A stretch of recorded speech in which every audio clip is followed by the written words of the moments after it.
Hi, I'm just going to record a quick video to demonstrate the problem that we didn't get to in discussion last week. All right, so this problem we have, or I guess I should use the laser pointer.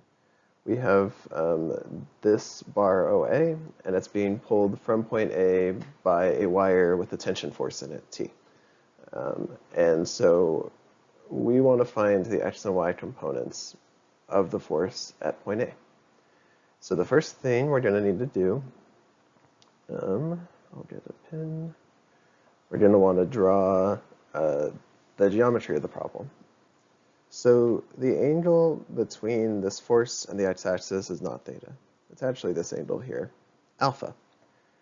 And so what we're going to need to do is find the length of the sides of this triangle so that we can find the angle alpha.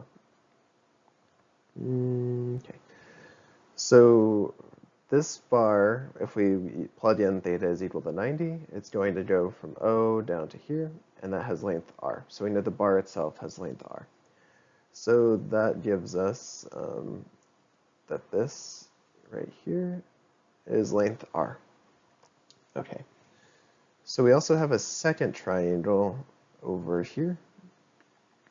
And this one has the angle theta in it. And so we know that the x projection of the length of OA is going to be r cosine of theta. And likewise, the y projection will be r sine of theta. And so when we go back to this triangle, we see that this r cosine theta here is also the length of this part of the triangle. And this part of the triangle right here is going to be r, the total length r minus r sine theta, right? So I'll put that in here.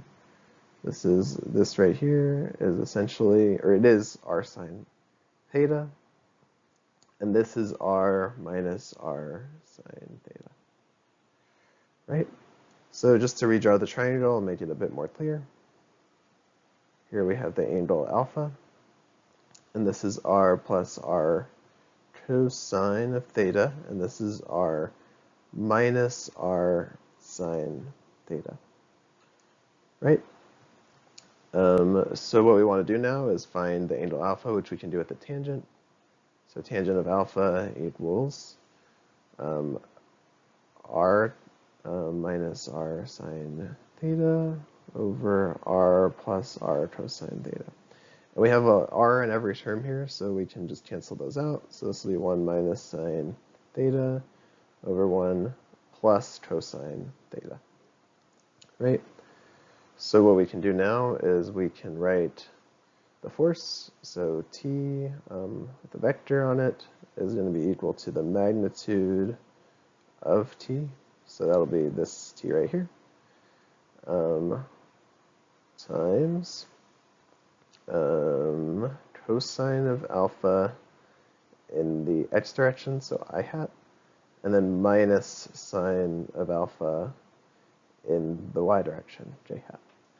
And so this one needs to be positive because measuring from right here, the x component is going to be positive and the y component is going to be negative. So that's why this is positive and this is negative. All right, so this is our solution, and what we're going to do now is we want to check it. And so there's a good angle to check it at, and that's where theta is equal to 90.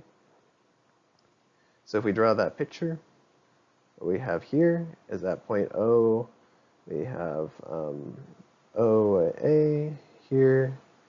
This will be 90 degrees. Yeah. And then over here, we have the other pulley. We have the wire going through it like that. That is not a good drawing. But this force needs to be now horizontal. So we know that this needs to be T0. Right, so let's check that that is actually the case.